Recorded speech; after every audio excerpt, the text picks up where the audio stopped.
మోంతా తుఫాను ఏపీని భయపెడుతుంది. 90 నుంచి 110 కిలోమీటర్ల వేగంతో గాలులు వీస్తాయని చెప్తుంది. తుఫాను తీవ్రత ఇవాళ, రేపు, ఎల్లుండి కూడా ఉండొచ్చు అని చెప్తుంది. భారీ నుంచి అతి భారీ వర్షాలు కురుస్తాయని చెప్తున్నారు. ఇప్పటికే కోస్తా జిల్లాలో వర్షం పడుతుంది. ఈరోజు సాయంత్రం తర్వాత గాలుల తీవ్రత మరింత పెరిగే అవకాశం ఉందని చెప్తున్నారు. ముఖ్యంగా 90 నుంచి 110 కిలోమీటర్ల వేగంతో అయితే గాలులు వీస్తాయని చెప్తున్నారు. స్కూళ్ళు, కాలేజీలు అయితే ఇప్పటికే సెలవులు ప్రకటించారు. అలాగే హుదూద్ తుఫాను, అలాగే 1996లో వచ్చిన తుఫాను కంటే కూడా తీవ్రంగా ఉండే అవకాశం ఉందని వాతావరణ శాఖ అధికారులు అయితే చెప్తున్న పరిస్థితి. దీనిపై మనతో మాట్లాడేందుకు అలీం మా కరెస్పాండెంట్ ఉన్నారు, ఆయనతో మాట్లాడదాం. అలీం, ముఖ్యంగా ఏపీకి మోంతా తుఫాను ఎఫెక్ట్ తీవ్ర ప్రభావం చూపించే అవకాశం ఉంది. 90 నుంచి 110 కిలోమీటర్ల వేగంతో గాలులు వేస్తాయని వాతావరణ శాఖ అధికారులు అయితే చెప్తున్న పరిస్థితి. ఇప్పటికీ ఏపీలో పరిస్థితి ఎలా ఉంది?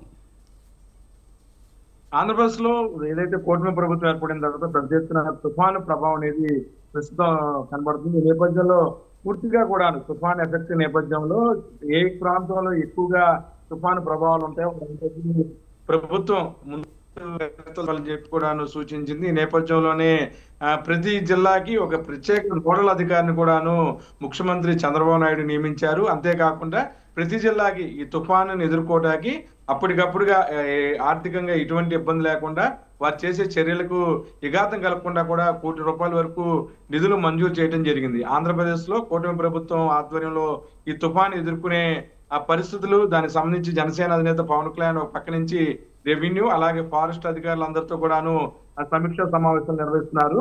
అంతేకాకుండా రాష్ట్ర ప్రభుత్వానికి సంబంధించి ప్రత్యేక ఎవరైతే అధికారులు ఉన్నారో వారందరితో కూడా సమావేశాలు నిర్వహించిన ఆయన కూడా జనసేన పార్టీ చెందిన నేతలందరూ కూడా ఆదేశాలు జారీ చేశారు.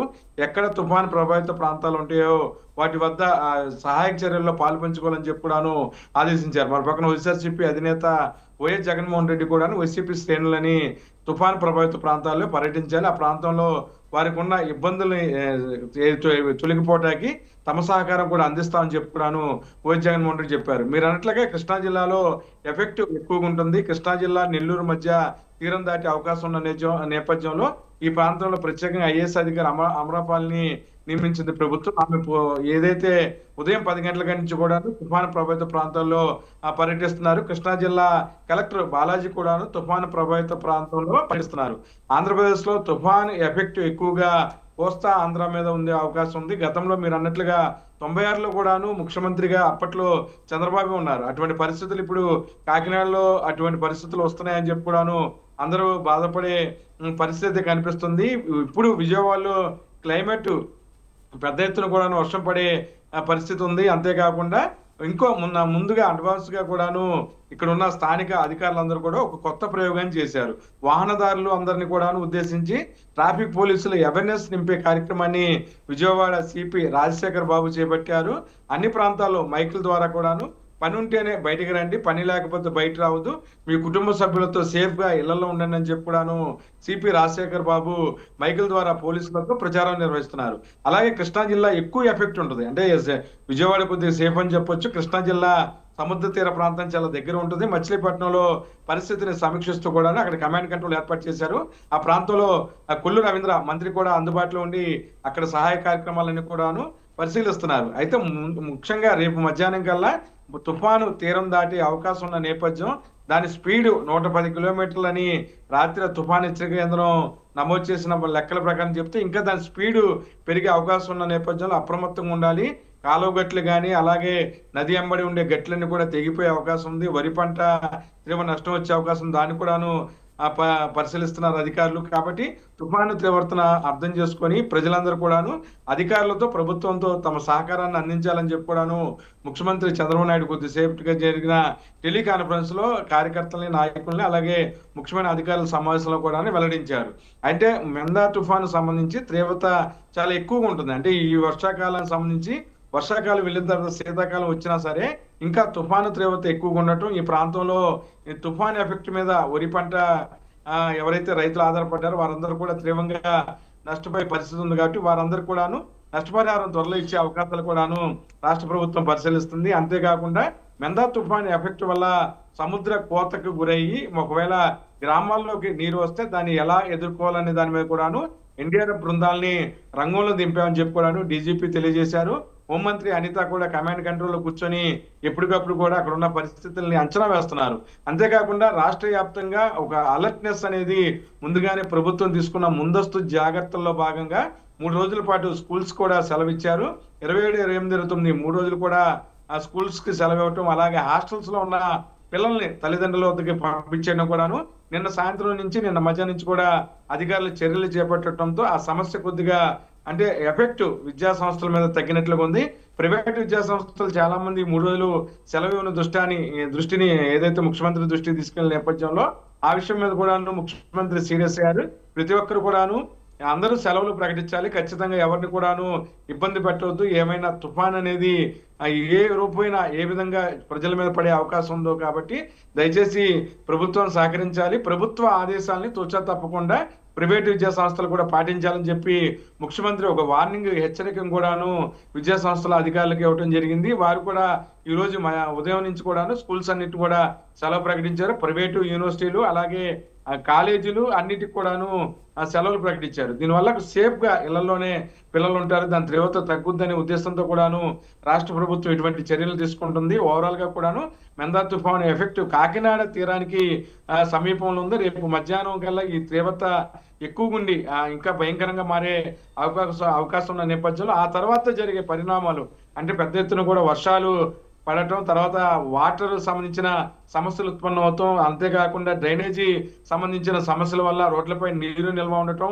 అలాగే కాలువలో విపరీతమైన వర్ష ప్రభావం వల్ల కాలువ గట్లు తెగిపోయే అవకాశం ఉండటం, అలాగే కృష్ణా గోదావరి జిల్లాలకు సంబంధించి నదీ తీర ప్రాంతాల్లో కొన్ని లక్షల మంది జనాలు నివాసం ఉంటున్న నేపథ్యంలో వారందరికీ కూడా ఆ నివాసాలకి ఖాళీ చేయించి వారికి ప్రత్యామ్నాయంగా ఏదైతే సురక్షిత ప్రాంతాలకు కూడా జిల్లా అధికారులు తరలిస్తున్నారు. అంటే నిన్నంతా కూడా ఎండగా ఉంది, వాతావరణం చాలా చక్కగా ఉంది. ఒక్కసారిగా ఉదయం వాతావరణంలో ఒక విపత్కర పరిస్థితుల్లో మార్పు చోటు చేసుకున్నట్లుగా కూడా మనం చూడొచ్చు.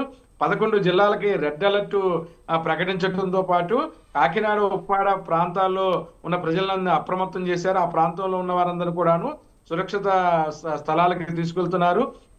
ముఖ్యంగా మత్స్యకారులందరూ కూడాను చేపలు వేటకు వెళ్ళొద్దని ముందు 2 రోజుల నుంచి కూడాను ప్రభుత్వ అధికారులు ప్రచారం నిర్వహించారు. అంతేకాకుండా పోలీసు భద్రతా యంత్రాంగం అంతా కూడాను సముద్రపు గేట్ల వద్ద కార్తీక మాసం అవటం, ఎవరైనా సరే కార్తీక మాసం సోమవారం వచ్చిన నేపథ్యంలో ఆ పక్కకి వెళ్ళి ఇబ్బంది పడే పరిస్థితి ఉంటుంది.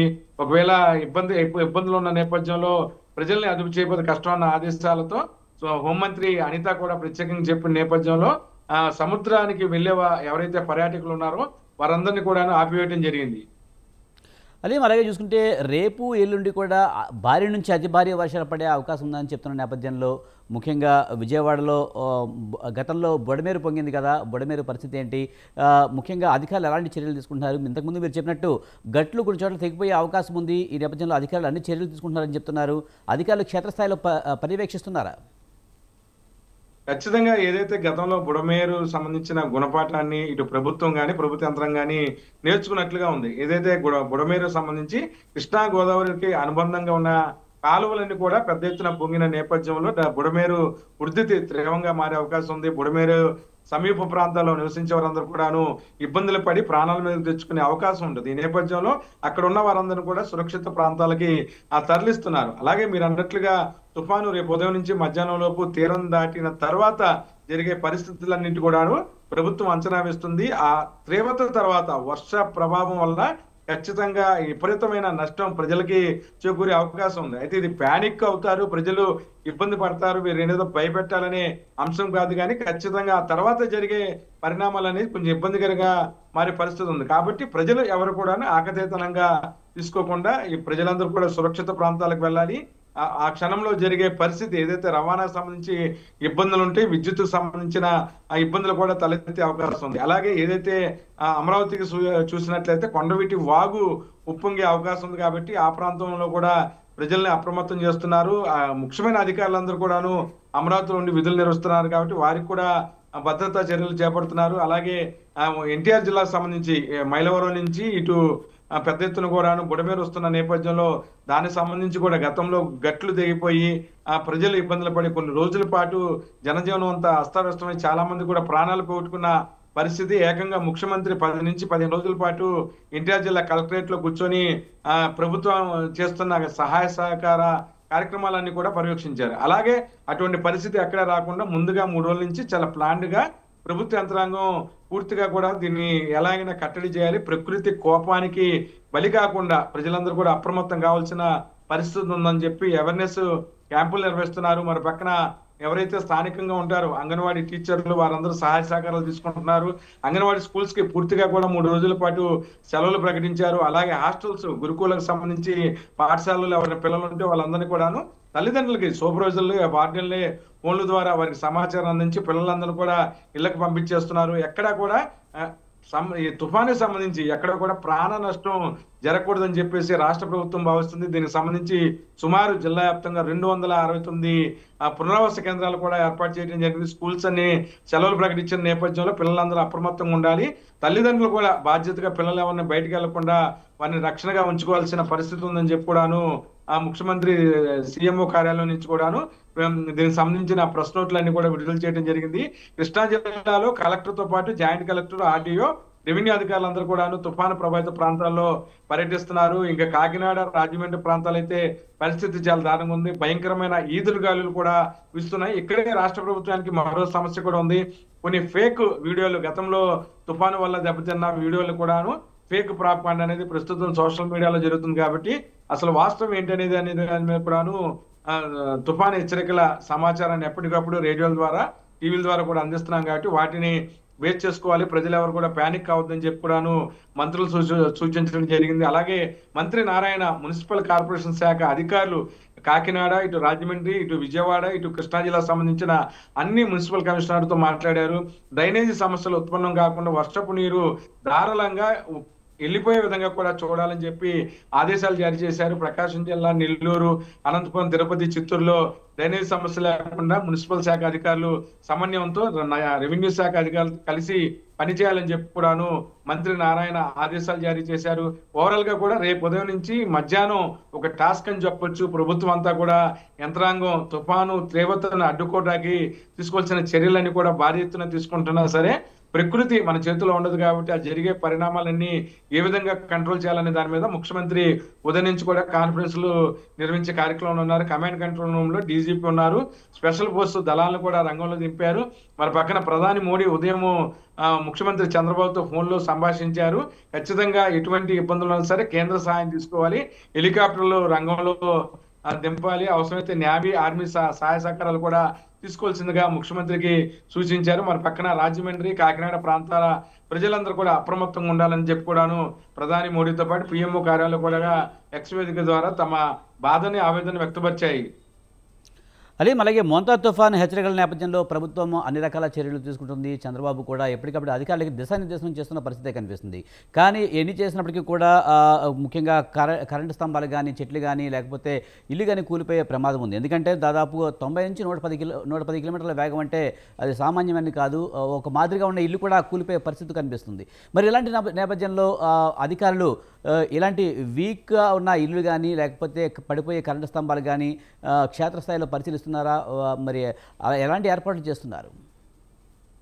అంటే గతంలో ఒరిస్సా రాష్ట్రానికి సంబంధించి పెద్ద ఎత్తున కూడాను తుఫాను సంబంధించిన ఆ సమస్యలు వారు ఎదుర్కొంటూ ఉండేవారు. ఈ నేపథ్యంలో ఆ సమస్యల నుంచి బయటపడటానికి ఒరిస్సా ప్రభుత్వం గతంలో ఏ చర్యలు తీసుకుందనే దాని మీద కూడాను అధికారులు కసరత్తు చేశారు. ముందుగా ఏదైతే హైవేలకు సంబంధించి ఫ్లెక్సీలు పెద్ద ఎత్తున కూడాను 30 అడుగులు, 40 అడుగులు, 50 అడుగుల ఫ్లెక్సీల వల్ల ప్రమాదాలు సంభవిస్తున్నాయి. ఆయా ఫ్లెక్సీ తెగిపోయి కరెంటు వైర్ల మీద పడటం, జనావసరాల మీద పడటం, వాహనాల మీద పడటం. కాబట్టి గత 2 రోజుల నుంచి కూడాను మున్సిపల్ శాఖ అలాగే అధికారులందరూ కూడాను భారీ ఎత్తున ఉన్న ఫ్లెక్సీలన్నింటి కూడా తొలగిస్తున్నారు. ఇది చాలా ఖర్చుతో కూరుకున్న పని. వాళ్ళందరూ కూడా ప్రకటనలు ఇచ్చిన వారు కూడాను ఇబ్బంది పడే పరిస్థితి ఉంది. కానీ రాష్ట్ర ప్రభుత్వం ఈ విషయంలో చాలా సీరియస్ గా తీసుకొని 100, 110 అడుగులు విస్తీర్ణంలో ఉన్న ఫ్లెక్సీ ఏదైతే హైవేల మీద ఉన్న, డాబాల మీద ఉన్న మొత్తం ఫ్లెక్సీలన్నింటిని కూడా తొలగించింది. విజయవాడలో కూడాను నగర పోలీస్ కమిషనర్, ఎవరైతే మున్సిపల్ శాఖ అధికారులు ఉన్నారో వారందరూ కూడా ఫ్లెక్సీలు తొలగించారు. ఇటువంటి ప్రమాద తీవ్రతను తగ్గించడానికి ముందుగానే అధికారులు కొన్ని రకాల ముందస్తు జాగ్రత్తలు తీసుకోవడం వల్ల ప్రమాద తీవ్రత తగ్గే అవకాశం ఉంది. అయితే ఇదంతా బాగానే ఉండొచ్చు కానీ వర్షం తీవ్రత అంటే కొన్ని మిలియన్ల కొద్ది కూడాను క్యూసెక్లలో వర్షం ఒక్కసారిగా జనావసరాల మీదకి వచ్చినా దానికి సంబంధించి ఇబ్బందులు ఎలా ఎదుర్కోవాలి, డ్రైనేజీ సమస్య అలా అనే దాని మీద కూడాను ఉదయం నుంచి కూడా అటు మంత్రి నారాయణతో పాటు హోంమంత్రి అనిత, జలవనరుల శాఖ మంత్రి నిమ్మనాయుడు వీళ్ళందరూ కూడా ఇదే అంశం మీద కమాండ్ కంట్రోల్ రూమ్ ఏర్పాటు చేశారు. అయితే తుఫాను చాలా ప్రశాంతంగా ఉన్నట్లుగా అనిపిస్తుంది కానీ దీని ఉధృతి రేపు మధ్యాహ్నానికి చాలా విధ్వంసం సృష్టించే అవకాశం మటుకి చాలా ఖచ్చితంగా ఉందని వాతావరణ శాఖ హెచ్చరికలు జారీ చేస్తుంది. అంటే ఇది జాతీయ స్థాయిలో ఒక విపత్తులాగా కూడా మనం చూడొచ్చు.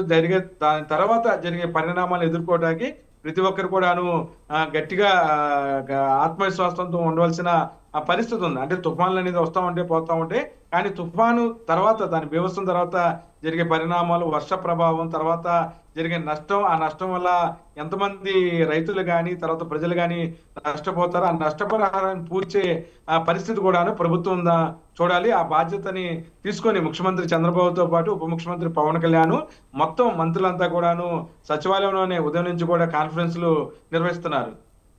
Right, thank you Aleem.